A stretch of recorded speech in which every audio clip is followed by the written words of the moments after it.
What's up, y'all? My name is Ian Edwards, and welcome to the Soccer Comic Rant. We got a full show. We're going to review the Arsenal versus Chelsea game. We're going to talk about the Manchester derby coming up. It ain't much of a derby. We're probably going to get drubbed. I'm a Manchester United fan, so just give them the points. Why put us through the pain of having to see Manchester United play like the way they've been playing? We got Champions League coming up. We're going to talk about some of those matchups coming up midweek, Tuesday, Wednesday. Martin's here, so we're going to talk about Spurs. They just played today, and they won again. They beat Fulham, man. It's bananas what Spurs is doing with no Harry Kane. He was bad luck all this time. I knew it. We're going to talk about Mudryk's goal. Did he mean it or did he not? This guy is hilarious. And yeah, that's I think. And then we're going to talk about the gambling scandal with Tonali and I forgot that Frigiulo and all the other names that I can't pronounce that are Italian. And Lee's going to help me with that. Which I want to welcome Lee Hudson, stand-up comic from England, Southampton fan, and a brand new shirt. Never seen that before. What's up with that? I've worn this before. Yeah. Who is It's that? the Real Madrid. It's the Real Madrid Chinese New Year joint. Oh, I didn't know you fucked with Real Madrid at all. I know. I just liked it. It was Adidas, and it was on offer. So I was like, "Yeah, it looks cool. I'll get that." You know what's messed up? Like, and we got. Let me just say, this is not messed up. Me introducing Martin. Martin Harris, stand-up comic actor.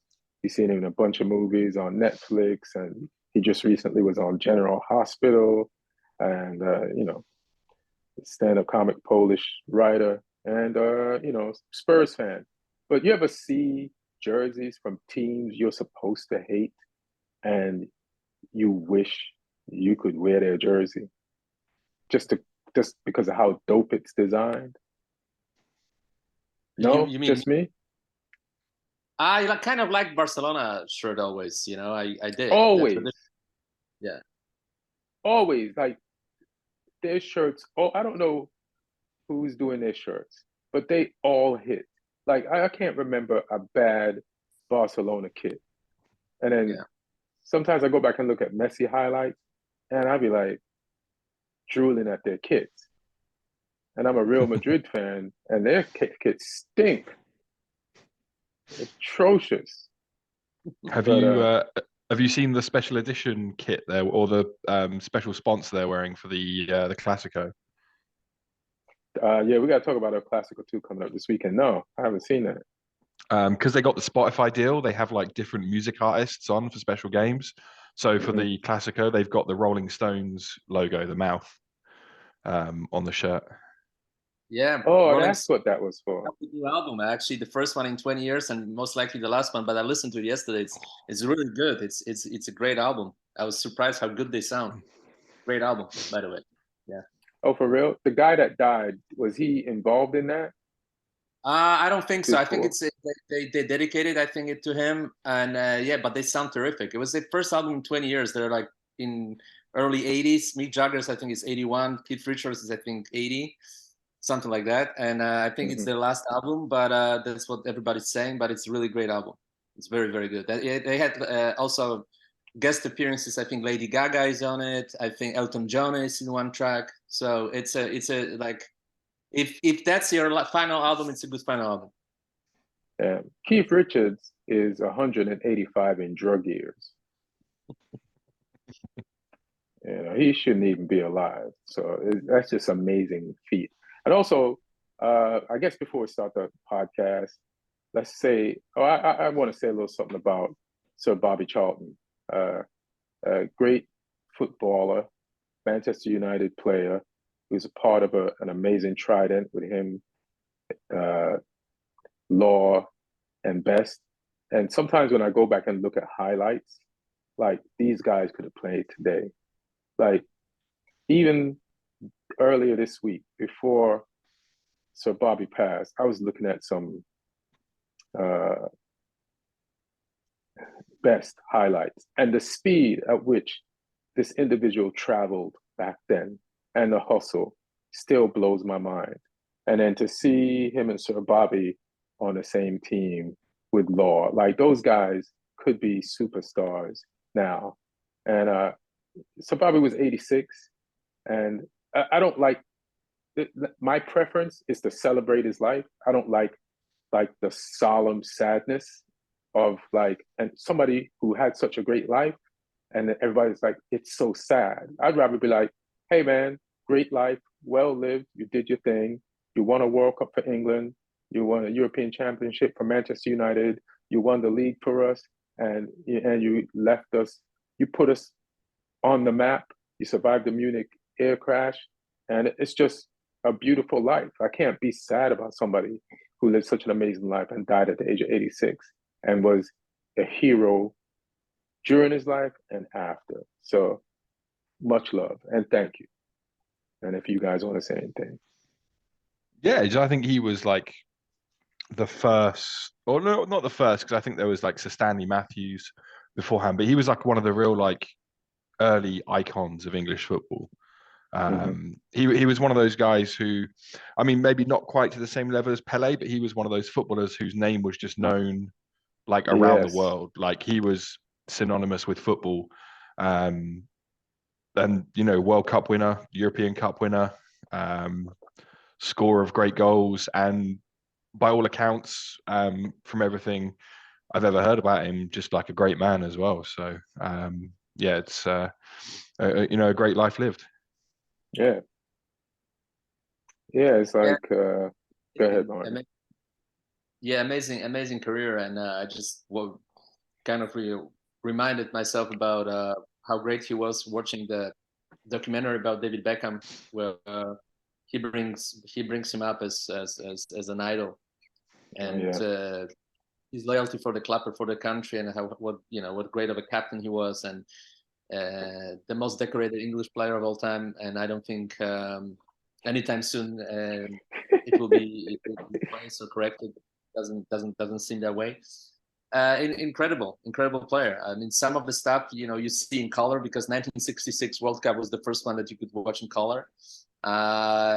Looks very. He could play now. He will be outstanding player right now with his skill set. Yeah, for sure, 100%. Like it's crazy how skillful they were, how precise they were, and that the pace. Like, unless that footage is sped up, these dudes had pace, man. So, hey, man, thanks. Even to look back at the highlights of those goals, he can score with his left and right foot. And you can see where his legacy of scoring goals continued on to like Scholes. It continued on to Beckham.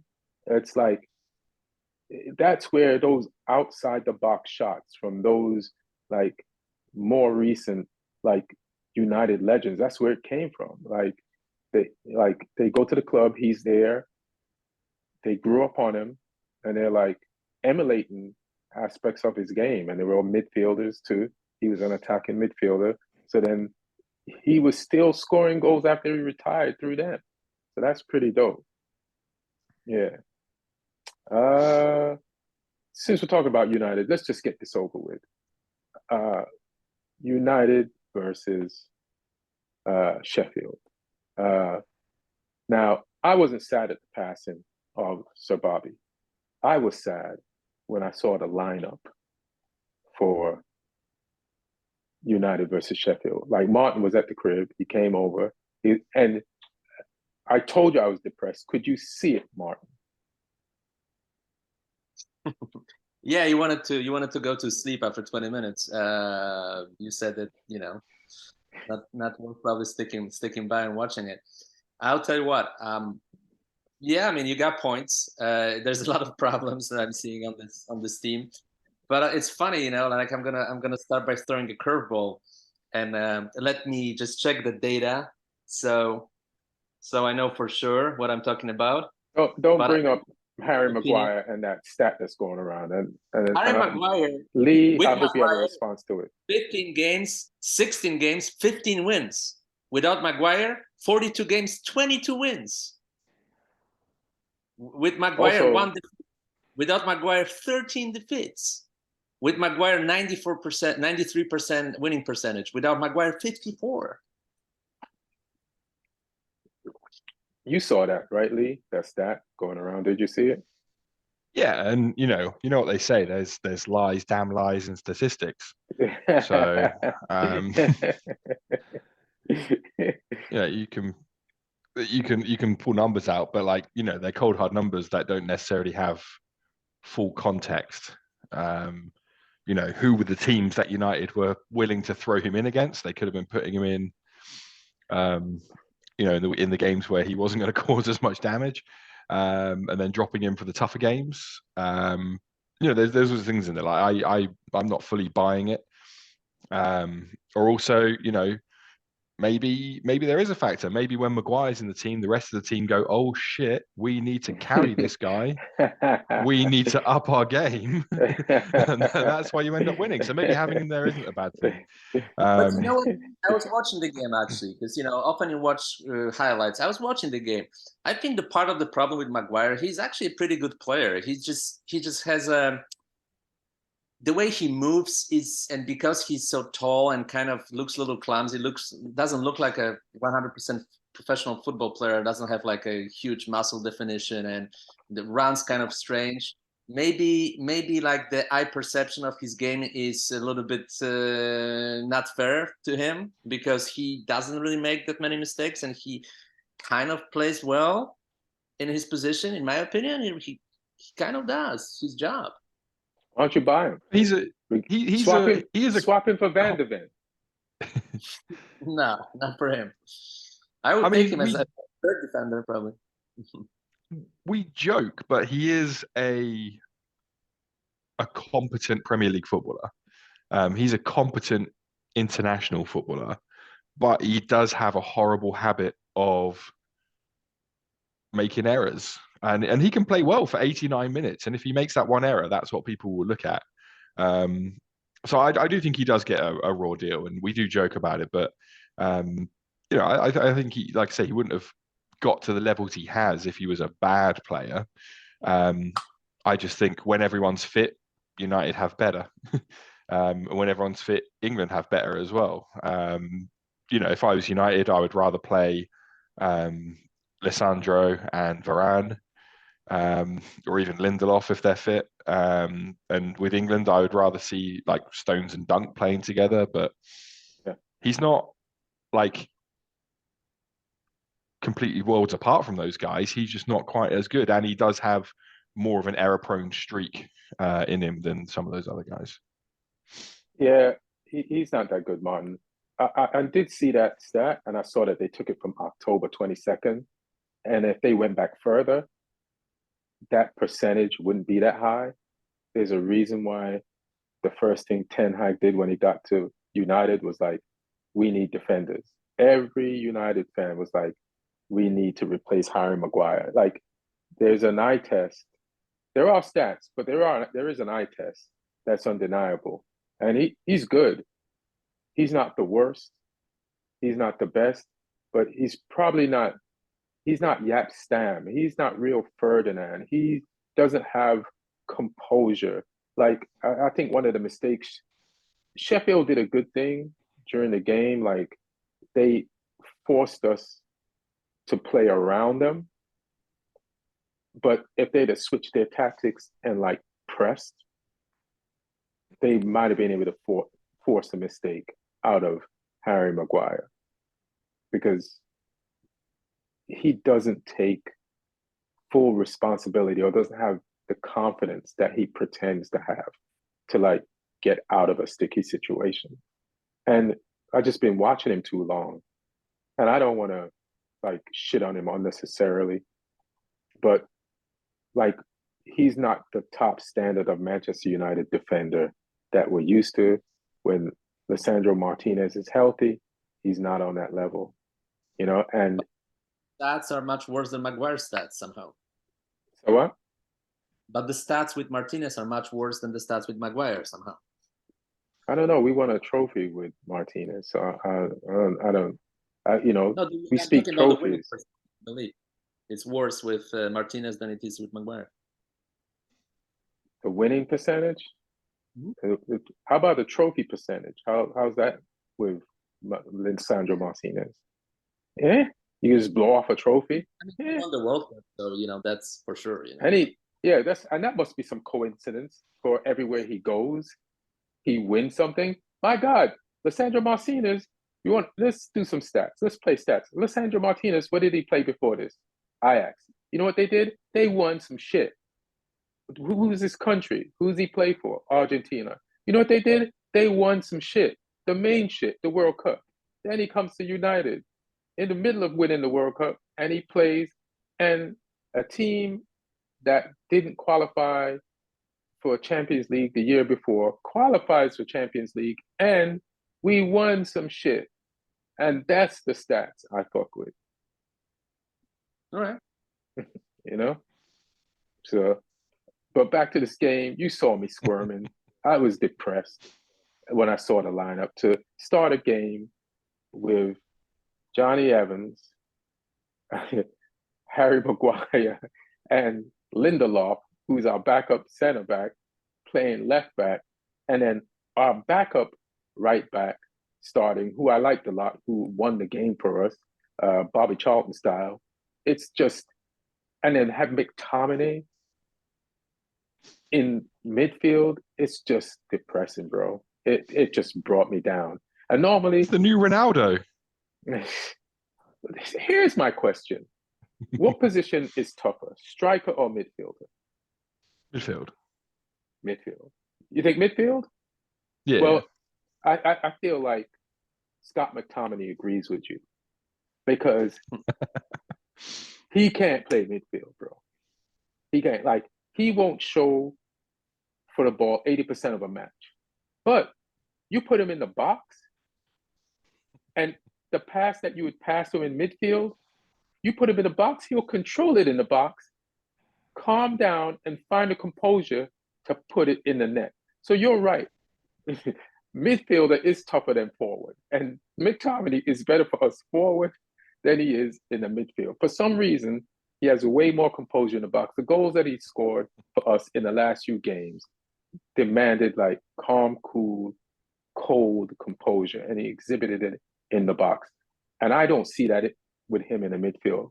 So you're right. And we won the game. We got the 3 points. But I couldn't have been more depressed if we'd have lost the 3 points. Like, it's the same feeling. Just based on how we started that game against Sheffield United. They got 1 point, bro. And we struggled. We struggled hard, fam. And like, I don't even get depressed when we had Mourinho and it was going bad, and we had Ollie, it was going bad. But I'm still depressed, and we won. I just never that club has you before. fucked up. Yes, 100%, bro.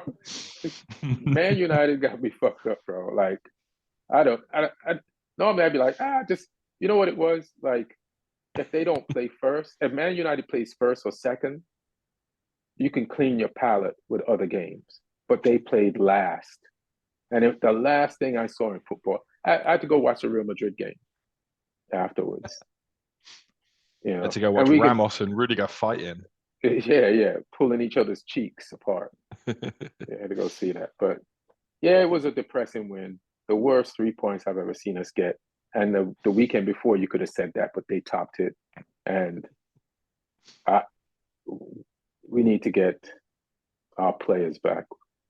And I hope we do. McTominay scored us a goal, and 3 minutes later, gave up a penalty. And that's just United season so far. That's United in a nutshell right now. Yeah, on the other end, Sheffield United, I mean, listen, there's a reason why if you advance from the championship, you need to improve your team. If you don't improve your team, that's what happens. 1 point, it's ridiculous. Thank God they didn't improve their team. Huh? Thank God they didn't improve their team. We would have lost. Yeah, they have championship players on the team. They need to, you need to invest. I mean, it's the trick that you can't be a one-trick pony. They surprised everybody once when they came up for the first time. In the first season, they kind of tricked the whole league. They were pretty good. But then, they were scouted, and the next season they were the last. place in the league, and they went down. And what they thought, they're going to come back and surprise people for the second time, with no-name players. It's not going to happen. You need to improve your team. You need to improve your team big time. You have to pretty much buy a new team. Otherwise, c'est la vie, goodbye. And I think that's what's going to happen, because I think it might be too late for them to improve in the winter. The distance might be too much, and it's I don't understand that. Like if you're a team like a Sheffield United, you don't buy 3 veteran players with a Premier League experience. You have to do that. You have to do that, and they didn't do it. Yeah, and to prove your point even more, not only did they not improve their team after they qualified for the Premier League, they deproved their team. They sold their best 2 players right before the Premier League season started. Like a team that needs to buy players sold their best 2 players right before the season started. So for them to have 1 point is exactly what they're supposed to have. And thank God they sold those 2 players, because we struggled. I also forgot to mention. Here's the thing. Before we move to another subject, I will tell you something to make you feel better. The team that is currently first team in the league won with the same margin. What are you talking about? You're following good footsteps, like the team that is now number 1 in the league also beat Sheffield United 2-1.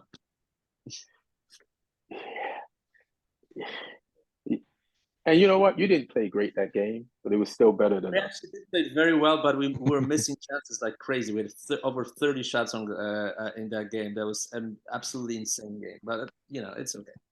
3 points. Moving on. Yeah. I love how after all United have been through this season so far, all the shit, they're on a 2-game win streak, and Ian has never been more miserable. Bro, the style of football. But because maybe this is like a premonition thing. Because listen, we struggled to beat Sheffield, and our next game is against Manchester City, the treble. So maybe I'm projecting forward. Maybe I'm skipping the Copenhagen game, and I'm making a mistake that a lot of teams make when they look forward to a game. But all I see is we're going to use that against them. I'm like, I'm in dropped. We just dropped 3 points mode for next week already. Like that's why I don't. I don't celebrate Manchester United goals now, because we give up a goal right after. So now we just won a game, but we just gave up 3 points next week based on how we played this week, because there's no way we're going to beat Man City like that, or with a starting lineup. If I see that starting lineup next week against Man City, I'm not watching the game, bro. I mean, if you start that game with Evans and Maguire, I think Haaland is going to come in his pants a little bit when he sees the team sheet. It would be like, yes. Yeah, and Doku. Doku running at Johnny Evans. Doku, see that lineup? That's going to be, man, Johnny Evans. You put Haaland might come in his pants. You put Harry Maguire on Haaland, and Haaland will be out of the game for 90 minutes. What do you mean? Well, Harry Maguire will stop him. He will prove the point to you. Yeah. We'll see if your stat holds up next week. Because I tell you one thing, Martin, without Harry Maguire starting last year, and Man City came to United, we beat them with the defenders you said are not as good as Harry Maguire. So, but I don't see. So let's see. Let's test this big stat that you're just reading off about Harry Maguire's effectiveness as a Man United player. Let's see how that theory works out next week against Haaland, Alvarez, and Rodrigo, and Doku, and whoever else, and Bernardo Silva, and whoever else they're gonna run at us. I'm leaving out so many names. Listen, I'm gonna be rooting for United for obvious reasons. I'm gonna be rooting for United for the first time in my life. That makes it worse. That makes it me feel worse. I think you can get a draw out of it. I don't see City being as good as so far as I expected them to be. I feel like there's a little clock in the engine. I think they're missing some players they got rid of, and the new players didn't fully accommodate yet. They will eventually. They will. Long term, I'm not worried about Man City, but in this particular moment, I feel like if you're lucky in this game and some of your players really perform well, because Rashford hasn't been performing well all season. I haven't seen one good game from him for United. If he has a good game, scores a goal, I think Eriksen is quietly solid. He played left back when he came on. We watched that. He played left back, and he made some really good passes. And for me, Garnacho should be playing in the starting lineup. But you just reminded me, that's terrible. Like Eriksen playing left back versus Man City, he will get torn apart. He'd get torn apart, bro. That's like he can't even fathom that, bro. That's not good. I'm glad you reminded me of that because I forgot that we pointed that out when we was watching the game. Garnacho should play. He's making a difference. Whenever I see him, he's really making a difference. I'll tell you who shouldn't play. Mason Mount shouldn't play. Should not play. McTominay should not play unless he plays a striker. Then he should play. I don't know. He should be like a designated striker when you need a goal in the last 10 minutes. He should come on for set pieces, and that should be his role. Like you have in the NFL in football, the special teams. He should be on the special team. You need the lineup to score a goal in the last 5 minutes. I mean, basically, because he doesn't run like he's not playing well in the midfield now. He's not playing well in the midfield. So, I want to give a shout out to Amrabat. I think he played well, but he can't be a midfielder just by himself against Man City. That's going to be impossible. And we're talking about this game. So, anybody else have anything to say about this derby or this steamroll show that's going to happen this weekend? I think there will be a draw. That's my prediction.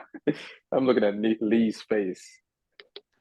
It's a weird one because United have done this before where everyone thinks City's going to steamroll them and you change up your tactics, you play defensive, you hit them on the counter a couple of times and you pinch a win. We've seen it happen before. I don't know if it's going to happen this week. I mean, if someone says, you need to put everything you own on a prediction for this game, they'll be like, well, I'm putting it on City.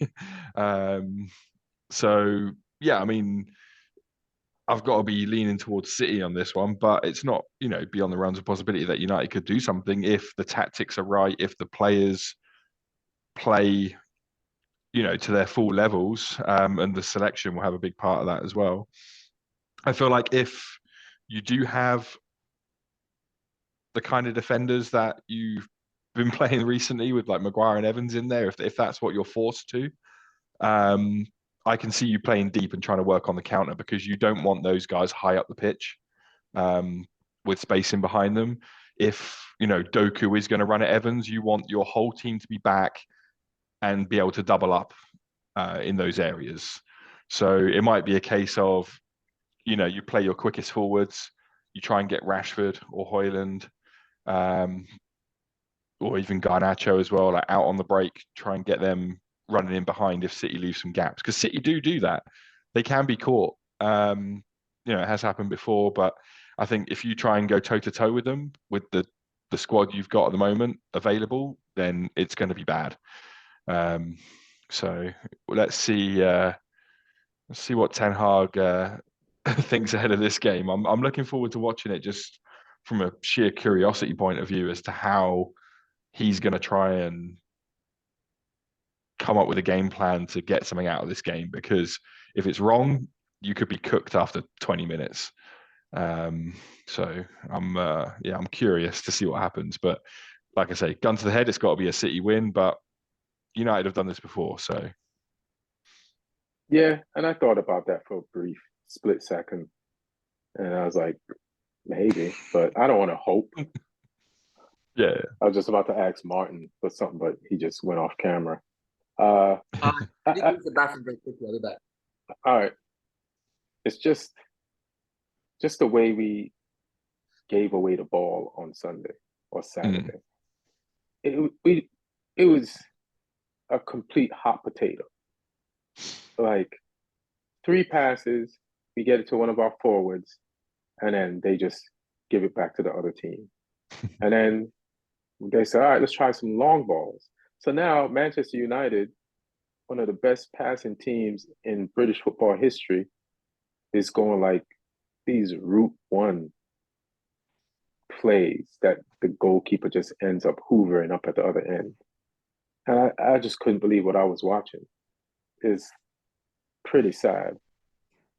And I feel like what the issue is Ten Hag feels too grateful to these players for how they performed for him last year. And he needs, and he protects them in the media, and he probably is being encouraging and loving in the locker room, but he needs to whoop some ass. I don't care where he does it, off camera, on camera, but he needs to like whoop some ass. And he needs to threaten them with like youth players. You know what I mean? Be like, I'll play the ball boy if I don't see some energy out there. Like I'm watching Newcastle just hustle the hell out of Crystal Palace. You know what I mean? And Aston Villa, who's up the table above us, just throwing everything at West Ham, a pretty decent team who is above us in the table. I'm just like, we're out of the top four. And when I look at the top four, I'm like, none of that. There's going to be movement in the top four, but that top four is a top four. And then the teams below them, that's in front of us, we can't get past them teams. But we're injured. We need more players back. And it's just not great. Martin, what were you going to say about United? Like you were saying, you think it's going to be a tie, but that's because you want it to be a tie. I mean, I want you guys to win. Actually, that would be even better.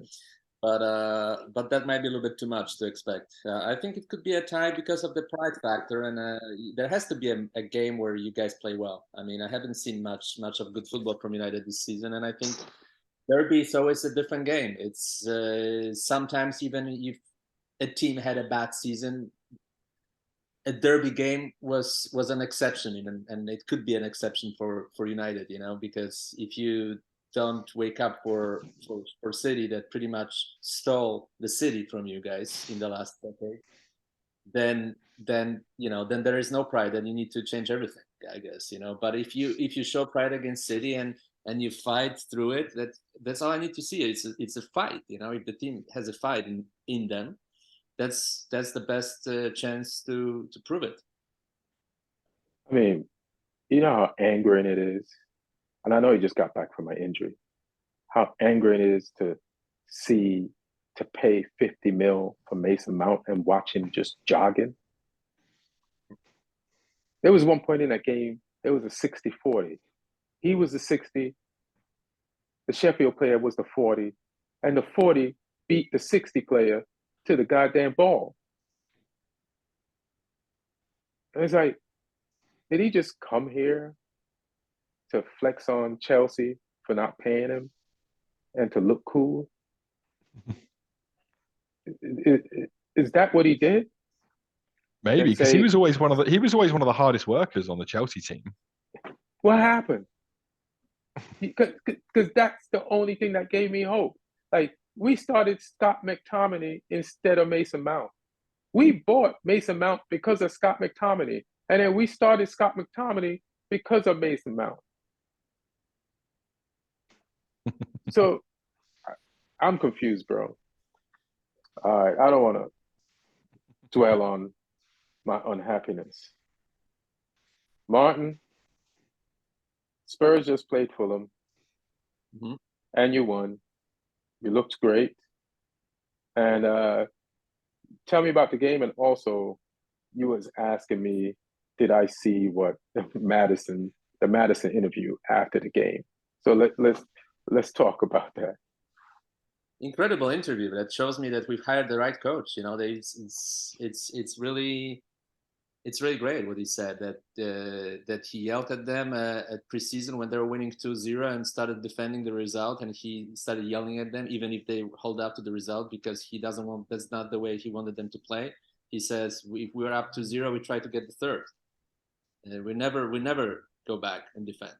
It's not going to be the nature of this team, and I like that, because even we're 2-0 up, we're pushing for the third goal. They had even two chances. They countered us even when we were leading 2-0. They countered us twice because we're still pushing for the third goal, and Richarlison again missed like 2 or 3 chances, which is pretty crazy. He had an assist on the first goal. I like the look of the team, and he also said about the fullbacks that they have. They know they have this code within the team when the fullbacks are switching with the midfielders and they go into the center midfield, and then the midfielders go wide. There's a lot of stuff tactically going on that gives me hope for this team. It looks like the coach is doing a good job, and they bought into that philosophy. Yeah. So it was a very interesting interview by Madison, and I applaud Jamie Carragher for being that interested about what's going on. But I'm like, James, shut up. You're telling too much. I'm sure when he went into the locker room afterwards, if the coach sees what he showed them on the screen, like dribble by dribble, move by move, like you're basically giving up the plan. You know what I mean? Like I just feel like I've just never seen an interview where a player reveals so much about the actual tactics of the team. And I'm sure people could watch it and just pick it up, but that was just too much. I've seen players like, well, I don't want to get into it completely, especially Pep's players. They don't give away that much info. Like, Lee, out here, Carragher had the screen on and Madison was standing next to it. And it was like he was a studio analyst breaking down like how they press and like telling everybody, the whole world, how Man City presses, like how Spurs presses. Like what Martin said was like perfect enough for him to say. That's where he should have stopped. But to have Jamie Carragher like force you to walk him through it, like I would never commit a crime with James Madison. He would just tell everything. The highest level, you don't think Guardiola and his scouts can see how Tottenham is playing, or but I've seen interviews. You can see it. But I've seen interviews where with either Grealish or some Man City player, and they try the same thing because they want, especially with a Pep player, they want the information, and it's like, yeah, I can't get into that. The thing is, though, like each club has like a team of analysts who sit in a room at the training ground, like pulling apart games, like second by second, like analyzing whatever element they need to analyze, whether it's the press, whether it's the in possession stuff, whether it's set pieces. So all of that stuff will be seen, and it will be seen in greater detail than any player could reveal on camera. And who knows as well. And also, clubs know that other clubs watch their stuff and that they look at their pressing structures and things like that. So it might be that this was the last game where Spurs actually used that pressing structure or something. And so he's like, yeah, I'll tell you. Because clubs do, they'll tweak things. Or, they're so confident in what they do that they'll be like, no, we don't care if you know. Because if you know, like, if a team are scared of Tottenham's press, they'll be scared of it regardless, whether they know the details or not. And if they're a team like Brighton who like to play out, they'll play out regardless. And if they're a team that gets spooked by it and decide to go long, then it's done its job, kind of thing. So I think if you do something well enough, it doesn't matter if a team know it's going to happen. Like, everyone knows how City play. Whether their players tell you or not, but stopping it's another thing because they're really good at it. And Spurs this season seem very good at what they do. It pains me to say it, but they're very good at doing what they do. I think it's the first time in a while that the club looks like it's got such a defined game plan, and one that the players are buying into, because Conte has a very defined game plan. The problem was the players looked like they hated playing it and the fans hated watching it. Whereas this is, it's a style of play that the fans enjoy watching, the players enjoy playing, and that makes a big difference. And yes, I mean, if I was a Spurs fan, I'd be excited right now. I wouldn't get too excited because it's still Spurs, but it's continued slightly longer than I thought it would. I mean, you talk about that each team has their team that pulls apart each game and breaks it down. Who's Spurs playing next? Palace, yeah. And then Chelsea at home. Well, we play Crystal the analyst from Palace doesn't have to do shit. All he got to do, you don't have to watch no game footage. All he got to do is watch the James Madison interview, and it'll be like, hey, here you go. He's up onto something, and they're not going to play that way against Crystal Palace. They're going to play completely differently, and Madison fooled them. They're going to play. They're going to play like Newcastle against Crystal Palace. That's what they're going to do. I was about to say, having watched Palace against Newcastle, it doesn't matter. They could know every single tiny detail of the Spurs game plan. They still got Palace players, and that's what the problem will be. Yeah, I feel bad for Crystal Palace because they just went to Newcastle. Where is this game against Spurs? On Friday. So it's at Palace. It's a quick turnaround. Yeah, that's like Crystal Palace is not doing well right now, and those players are moving like they're Roy Hudson. So they're I don't know what they're doing. They beat us though, I'll tell you that, and that's how bad we are. So don't tell me not to worry about United. Let's go to the game of the week, which was Arsenal versus Chelsea. Before we even get into the game, the most my intelligence was insulted this weekend was when Mudryk scored and he put his arms out like this, like he was Jude Bellingham, as if he meant to do that. How many people here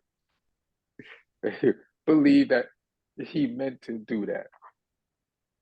Exactly. I do not. Martin, did you think that Mudryk meant that? Thank you. It's a waste of time even asking you. Yeah, there's one camera angle where you can, like, the camera angle sort of from behind the goal, and you can see him running down the wing, and you just see him looking across for players in the box, and the way his foot shapes as he connects with the ball as well, like he shanked that. It's a bad cross.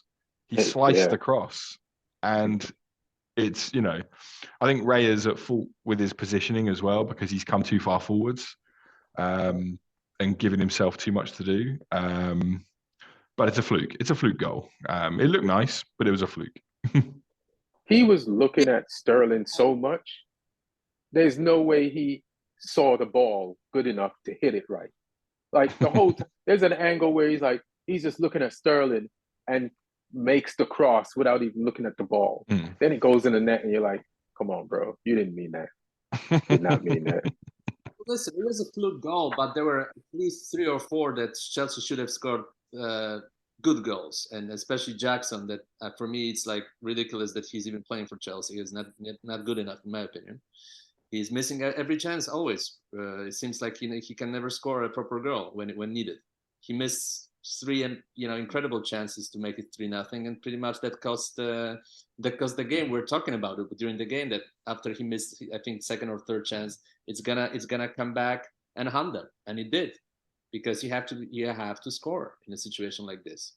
So yeah, I mean, Chelsea could have won the game even with this accident goal. They could have won the game fair and square, and they didn't, because of how they missed chances, and then absolutely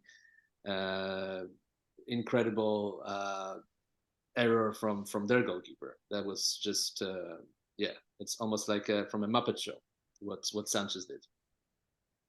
So gift wrapped that goal to Declan Rice. He gift wrapped it. Yeah, great finish by Declan Rice. Now, has Arteta like painted himself into a corner or created like Arteta lied to us? He almost Mudrycked it. Like he's like, yeah, I just want competition for Ramsdale, and then without any competition, just put Raya in there, and and Raya has incrementally been kind of messing up. In this game, there was another goal chance that was created by Raya, but he luckily he corrected his mistake and got his hand on the ball. And Chelsea has always been suspect finishing anyway, so he's lucky he made that mistake. But I think it was Palmer who had a great game. It's great to see him. But you're talking about the him like cheating on the cross from Mudryk and getting caught out. So what is the right thing to offer Arteta to do now? Should he put baby daddy Ramsdale back in, who just had a baby this week, so he wasn't at the game anyway?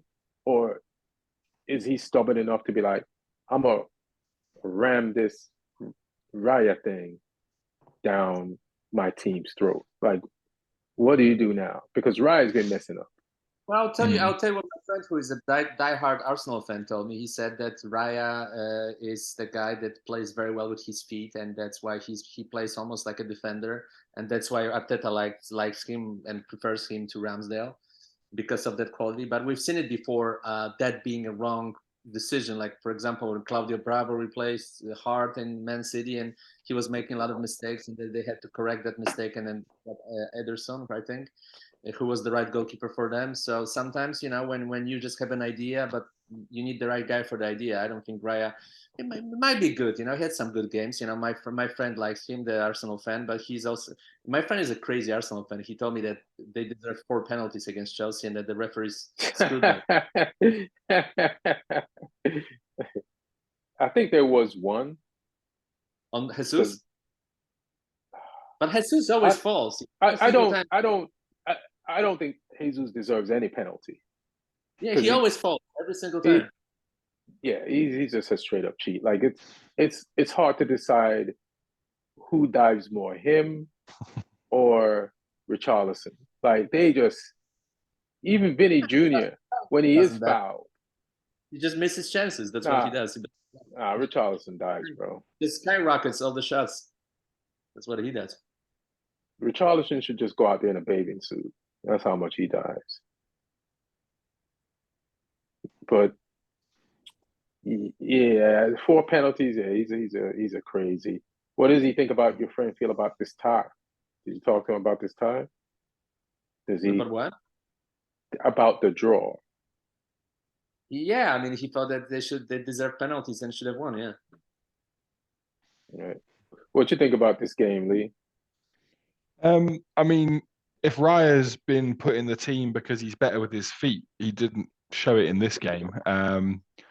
He looked nervous as fuck, and he was, like you say, he was trying to give him goals. It looked like that one where he just passed straight to a Chelsea player, then managed to dive at it and block it. But it'd be interesting to see what they do. Their next game is home to Sheffield United, which should be a gimme for them.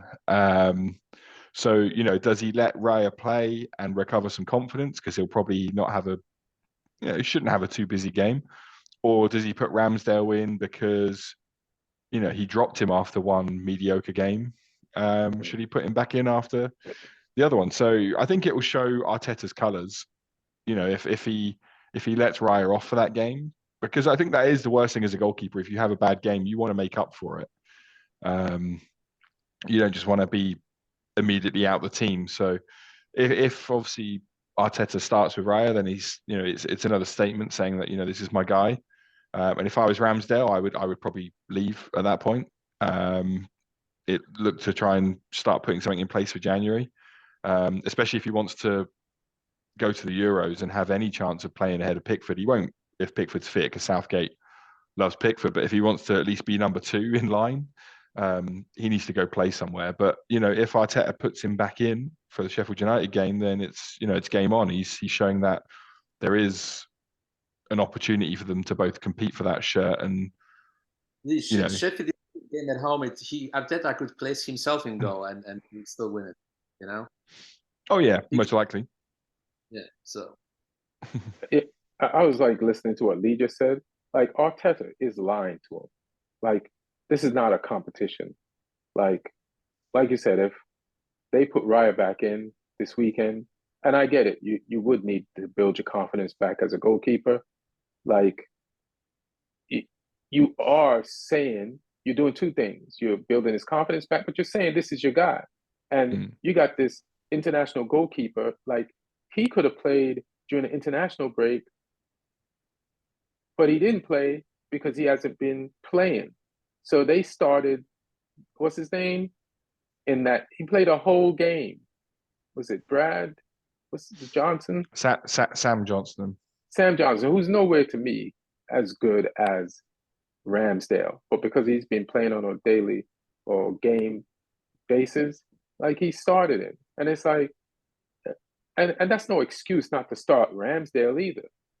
Because you know Ramsdale is nice. Like he's just getting a raw deal right now. And if he's gonna get like not just lose his spot in Arsenal, but lose his position as the second goalkeeper for England and be the third place goalkeeper, like you should look to move in January. You should ask Arteta, hey man, is this really a fair competition or is this your guy? And if not, I'm out. Yeah. Like, you know, we not like you don't keep two number ones. And the World Cup and the Euros is coming up. Yeah. You can't do that to this guy. Yeah, because unless you're going to switch them every couple of weeks, one of them's not going to be a number one. You can't have them both. You can't have two number ones. Like I say, unless you're alternating them every game or every couple of games. And you know, it looks like Raya is his number one, but we'll definitely get, you know, an indication on Saturday or Sunday, whenever the game is. I'm kind of surprised that, you know, that they brought Raya and made him number one, because Ramsey had a very good last season and he was a steady point in Arsenal's goal. He was like one of the best goalkeepers in the league, you know. So sometimes it's strange you make a decision like that based on someone having a very good season. Like for us, Vicario is really good. I like him as a goalkeeper a lot. He reminds me of Lloris. Where did you get him? From Italy. He is Italian.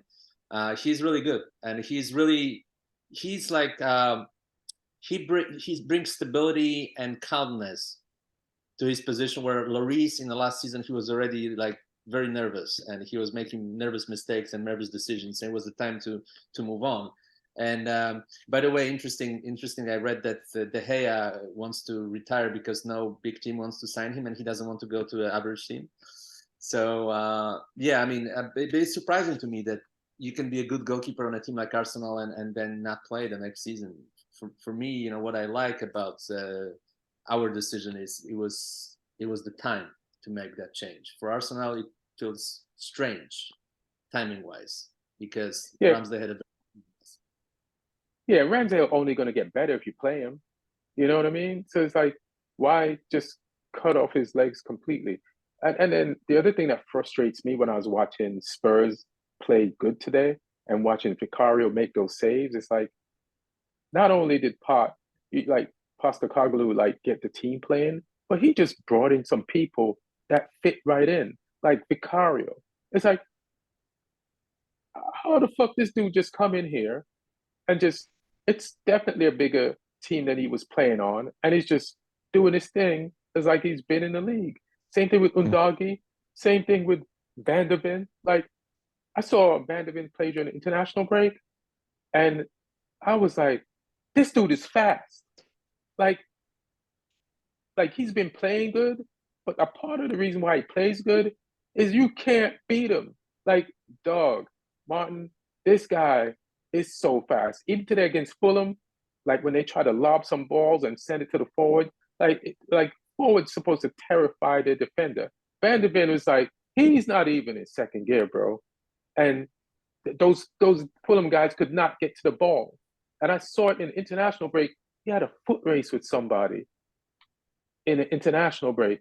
Area from Empoli, which is an average Italian team. It's not even a top level team. And he's like, he just jumped to this level. And we signed him for free. We didn't even pay for him. That's like, who's doing your recruiting? Because your last recruiter is a criminal. And he got kicked out with Conte. So who's recruiting? This doesn't make any sense. How did y'all, with the troubles you just had and losing Harry Kane, just fix everything so quietly behind everybody's back, and all these new players just fit in, and the shit is just working? Even if it falls apart later on, this is still impressive. Who's recruiting for you? And we're not tied to some names that we were always tied to, like Lloris, Dyer. Who else? I saw Lo Celso at the end of the game, but he's not really a starting player anymore. Højbjerg played today because he had to. Bissouma was playing before, right, in this position. Bissouma got last week. Exactly. So I think the recruitment was right, and he made some bold choices, because like, that's the first time Dyer is not playing. That's the first time Lloris is not playing. He let Mora go. He refreshed the team. He let some people go that had to go, including Harry Kane. Looks like it, because maybe he was Kane, it was fitting out other players. Maybe it was time to move on, and thank him for his service and wish him all the best. He will always be one of the greats, but maybe it was the time to move on. Maybe it was. No, it was. It's better you get the money back and then lose him for free next year. And then now Postecoglou. But this is impressive, man. Looks like, to fix a broken team. Our team is broken, and we didn't even need that much fixing. We got the parts we need to fix it and make it better, and we're playing worse. So that's why I'm frustrated.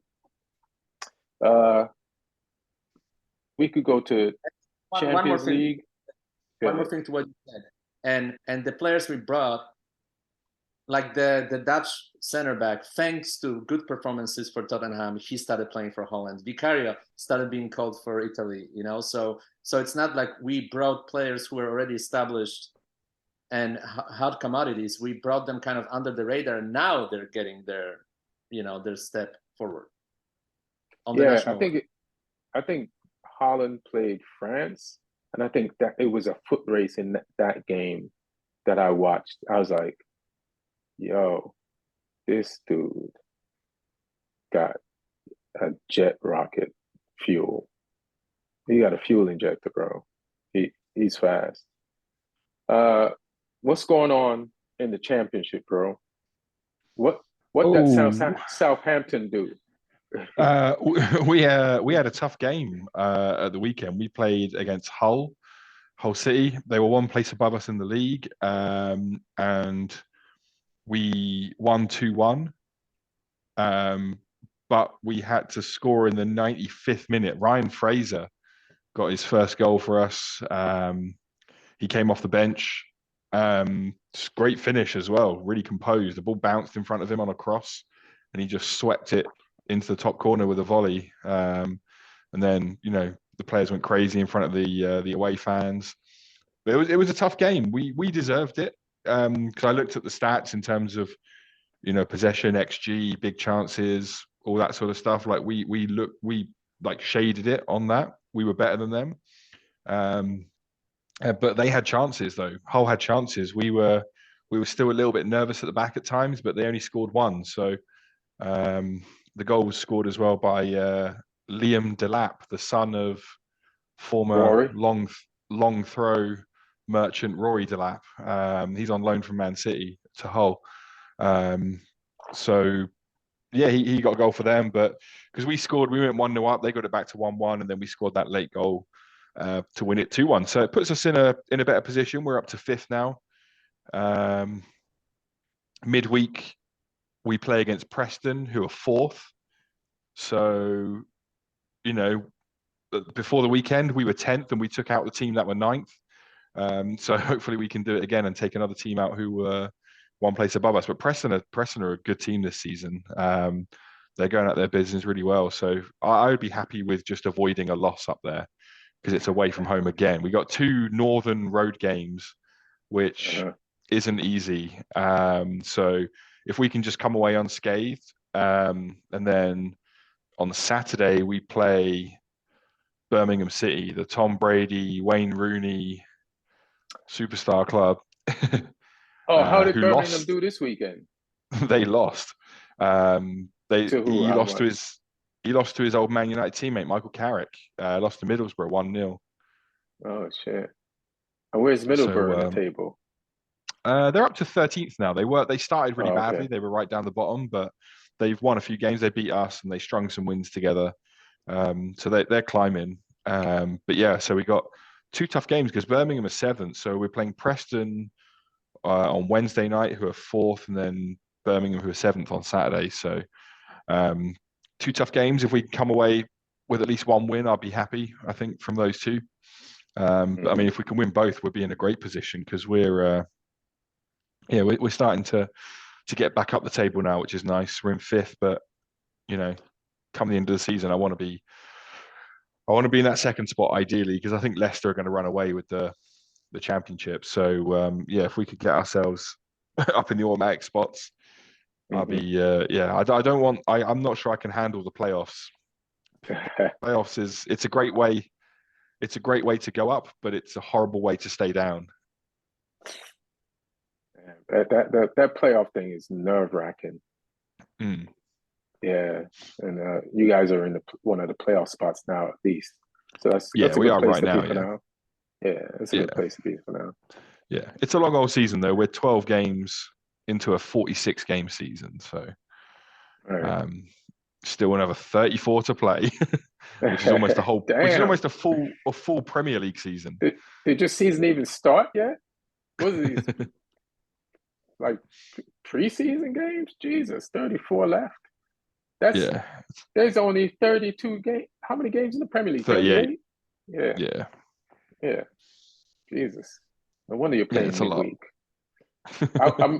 I'm really going to be interested in like how you do against Birmingham this weekend against Wayne Rooney. That's I can't wait. I might even try to watch that. It's a lunchtime game. It's 12:30 here, and it's on TV here, so they might be showing it somewhere out there. There will be a Premier League game on at the same time, I'm sure. Let me have a look. That's the only problem. Chelsea Brentford will be on at the same time, but no other games on at the same time. Yeah, I like kind of watching Chelsea play. You don't know what you're gonna get. So that's one thing. Let's roll to the Champions League. So let's see which big games is tomorrow. Now, Arsenal versus Sevilla. It's not the biggest game, but it's an interesting game. Sevilla just tied with Real Madrid this weekend, and they were, Sevilla is like they won the Europa League. I think they beat us in the Europa League last year, like knocked us out. I think that was them. And we self-destructed. We were up 2-0, and then we started substituting people like it was over. And then Lisandro Martinez got really injured in that game too. And they tied us 2-2. And then when we went down there, it was just a nightmare. And then, their new coach, who is no longer there, who won them the champ, came in like way past, I think, mid-season and won them the Europa League. He's gone. So, yeah, they just tied with Real Madrid this weekend. And they could ball. They look good. They have players, those players have won shit. And they got Rakitic now, and they got Ramos, who got into it like we was talking about it earlier with Rudiger. So that's a pretty interesting matchup. And Arsenal going to Sevilla. Arsenal's kind of messed up already in the Champions League. I think they lost their first game, didn't they? Or they lost their second one. It ain't been easy. They lost to Lens in the second game. Yeah. Yeah. So They they're smashed not like PSV. They smashed PSV Eindhoven in the first game. right, and then celebrated like they just won the group, and it's not so. Then just something that I noticed about uh, it, there's not like a lot of like Real Madrid is playing Braga, Barcelona, Shakhtar Donetsk, Manchester United versus Copenhagen. We play Rasmus Hullens, like old team. I think it's two brothers play for Copenhagen, and just hopefully he'll just have a field day. He hasn't scored for us in the Premier League, but he scored for us in the Champions League. So hopefully he can have a field day against his old team. But we need this win so that, and we need to look good so that we don't feel so bad when we'll still feel bad when we lose to the Manchester Derby this weekend. But So come on, guys. I just checked that Højlund is that's his boyhood team. So Yeah. So for him it's an emotional game. Yeah.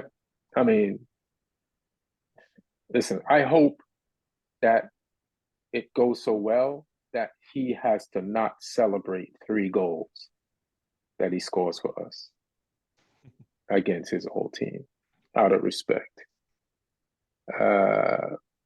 PSG, I think I'm trying to like, there's no really like you'd have to go to that group of death, Newcastle versus Dortmund, for like really like the most challenging thing happening. Like there's going to be upsets, but that's Newcastle versus Dortmund on Wednesday. What do you guys think about that? Based on what Newcastle's already done, tied with AC Milan, beat the heck out of PSG, and now they got Dortmund. Dortmund are very functional in the Bundesliga this season. They got 20 points on the board, I think, already. I think they're unbeaten. They're only 4th in the league, but because they've drawn a bunch of games, but they're not playing nice football. Yeah, they're unbeaten. Only them and Bayern. It's weird. Oh no, them Bayern and Leverkusen are all unbeaten. And Stuttgart have lost 1, but they've won 7, so they're up there as well. So yeah, it'd be an interesting one because I think they'll come to try and stifle Newcastle. And then they've got some players, like Adeyemi or Royce, who can cause some damage. So it'd be interesting to see how that one plays out. I think Newcastle, just what they've created at St James's Park, they've just, they turned PSG over. They smashed Palace at the weekend. Their fans will create a big atmosphere, and it's at Newcastle. So, I think they'll be up for it. So if Dortmund do want to get anything out of this game, they're going to have absolute nerves of steel to go into that cauldron of noise and, a lot of attacking talent in that Newcastle team as well. So, I mean, like I say, that it's something they can do though. Like I say, Dortmund have been doing it all season. They've not lost a game. They've been functional. So if there is a team in that group that could go there and upset them, it might be Dortmund. We'll see. But I mean, the way Newcastle have been playing recently, you got to back them. And Isak is an ex-Dortmund player as well, so he'll be motivated because Dortmund kind of cast him off. He was almost a sort of a bit of a failure there. He had to go rebuild his career at Real Sociedad because he was the big, like, teenage wonder kid in Sweden, and Dortmund signed him, and he didn't really quite deliver. I think it was maybe a bit too early for him to go to a club like that. For Bellingham, and so they bombed. I mean, Bellingham's a freak. Isak's good, but he's not quite Bellingham levels. But no, Isak did well though to go back. He went to Sociedad, to rebuild his career, and he did well there. And now he's got his move to the Premier League, and now, like, him in the Premier League now makes sense. He looks ready for it. He's a player I really like. I just think that move to Dortmund, especially the levels Dortmund were at the time as well, that was like peak Dortmund. Whereas, if he went to Dortmund now, I think he would be fine, but as a young player. But he went there when they were, he was I think he was almost in as almost like a Lewandowski replacement, which he was never That's going to tough. be. So yeah, it was yeah, a lot for him. So yeah, I think he'll want to prove a point against them. Yeah, you had me like second guessing this, but then when you mentioned like that, excuse me, that Newcastle atmosphere, like Mm. going to play against Newcastle in Newcastle, it's the closest thing to Turkish football that you can get. That like they those Newcastle fans, they Galatasaray it up there.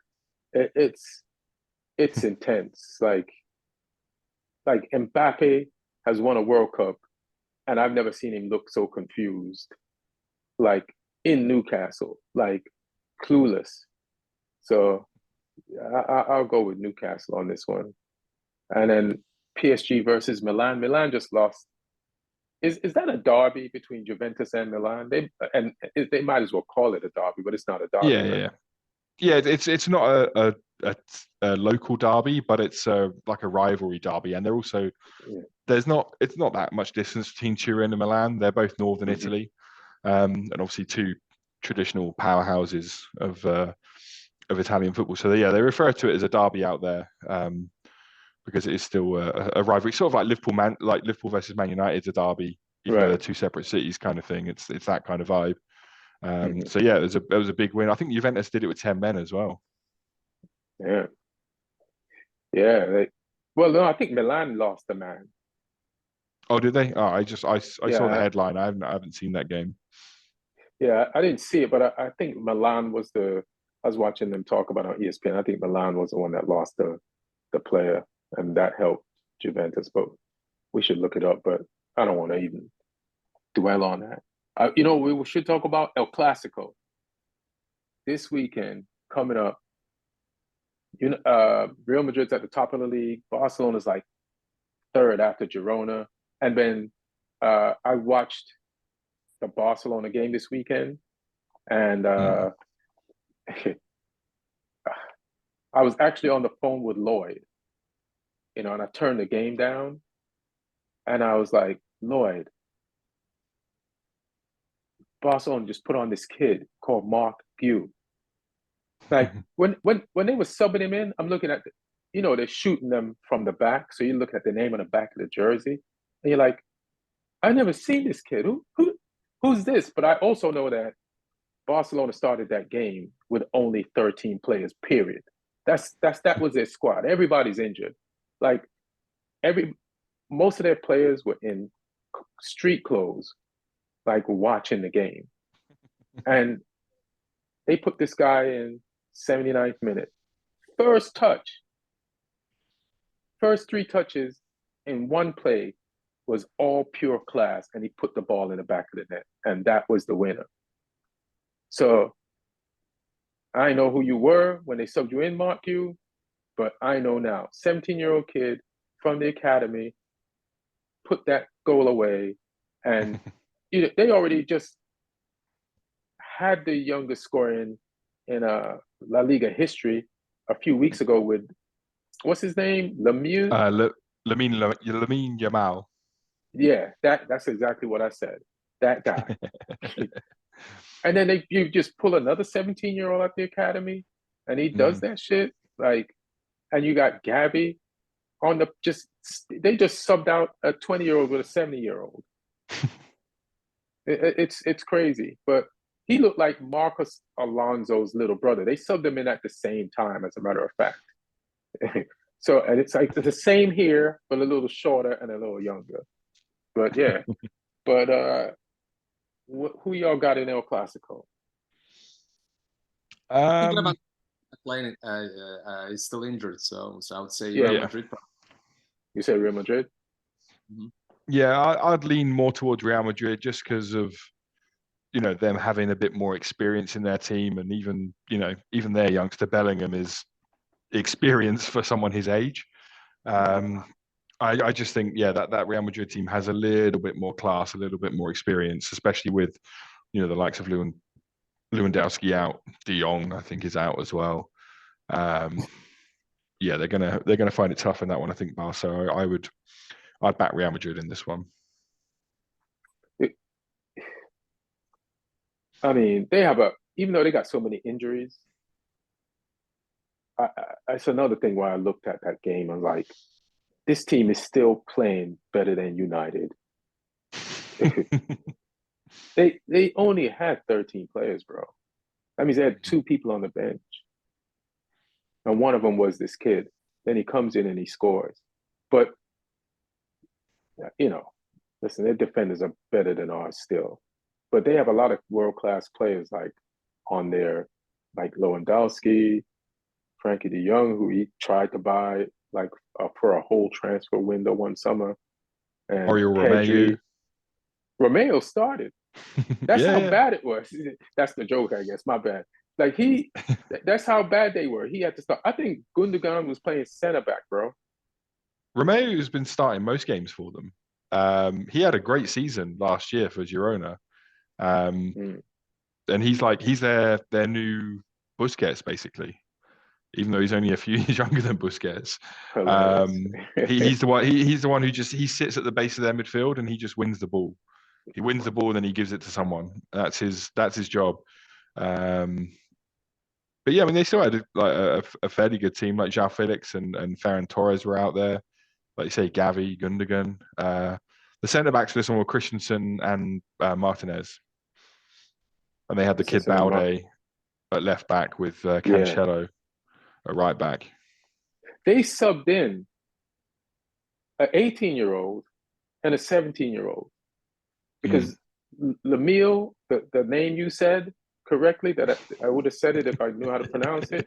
Like he was one of the subs, and then they're like, all right, we got to sub in somebody younger, and that's how they played, and that's why Ten Hag has to play our kids, because in the Beckham documentary, it's just one of the things that Sir Alex recommended: play the kids; they will run forever.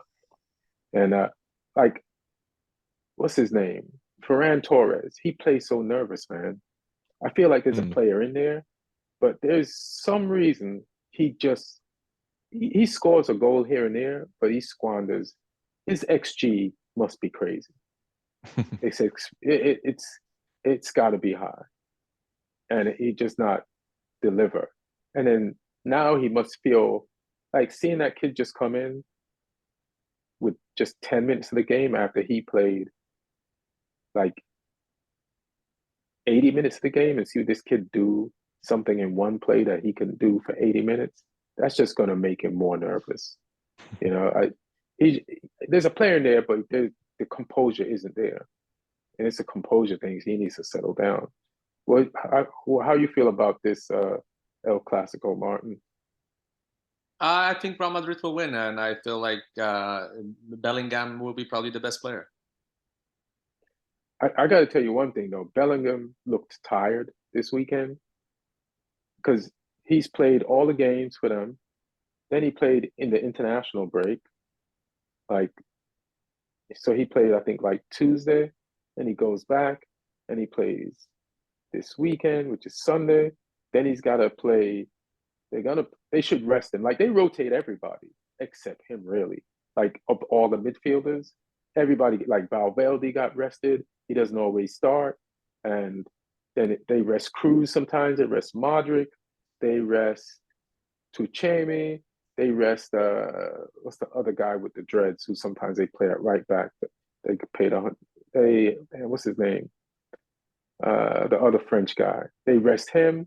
They rotate them all. But the only person who never really gets rested is him. So at some point, in order for him to have an impact on the weekend, I feel like they should like not let him play this Champions League game this week, midweek, and rest him. And then I'll be confident that, you know, he'll have a good game. But he's definitely going to play El Clasico. It's huge. It's going to be his first one. And he's somehow made himself the star of a Real Madrid team that's a team full of stars and a Ballon d'Or winner and 5 Champions League winner players. So, yeah, and Real Madrid's at the top of the league right now. It's only by a few points, and Barcelona is decimated by injuries. So yeah, I'm gonna go with Real Madrid. Also, be a fun watch. Anybody got anything to plug or anything else about football want to talk about before we bounce? I can give you a little update on the fantasy league.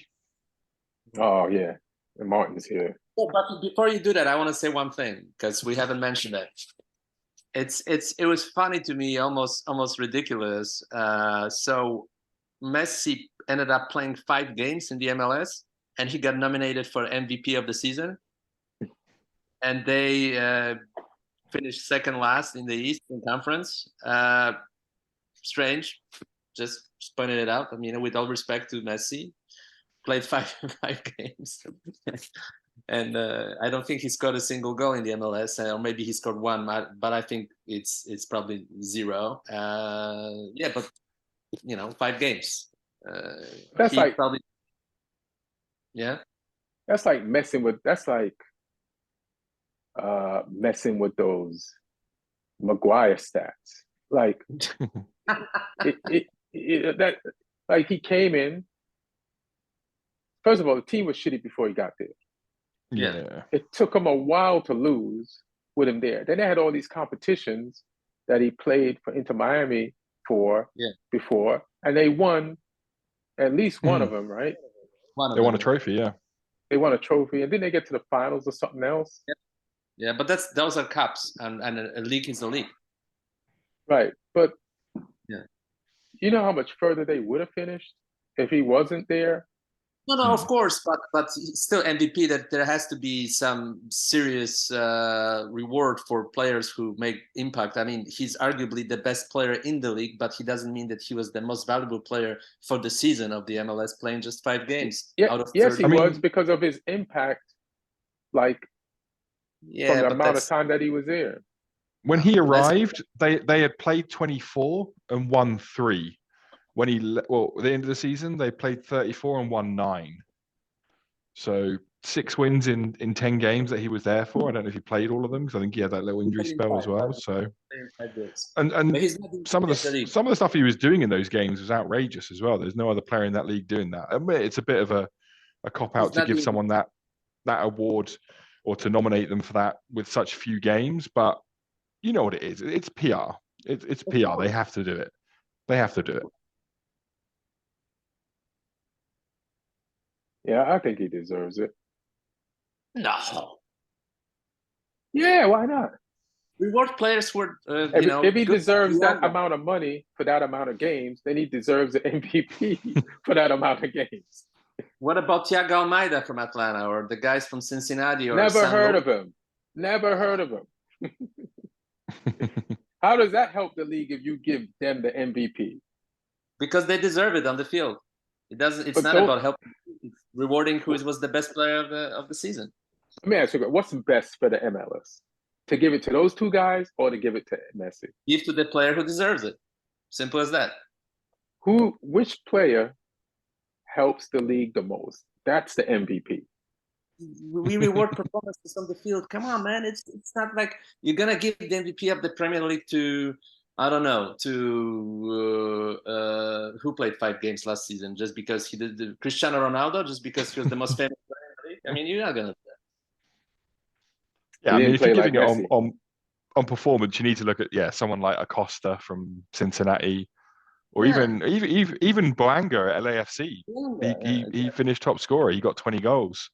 Or Mukhtar or Almeida from Atlanta, or Leuven from St. Louis. There are players who deserve Giacomakis as well. You're just giving it to people who had a 20-game head start on Messi. They don't like the best player in the league is Messi. May I ask you a question? Who's the best player in the league? I mean, skills-wise, it's Messi, yes. So he's the MVP.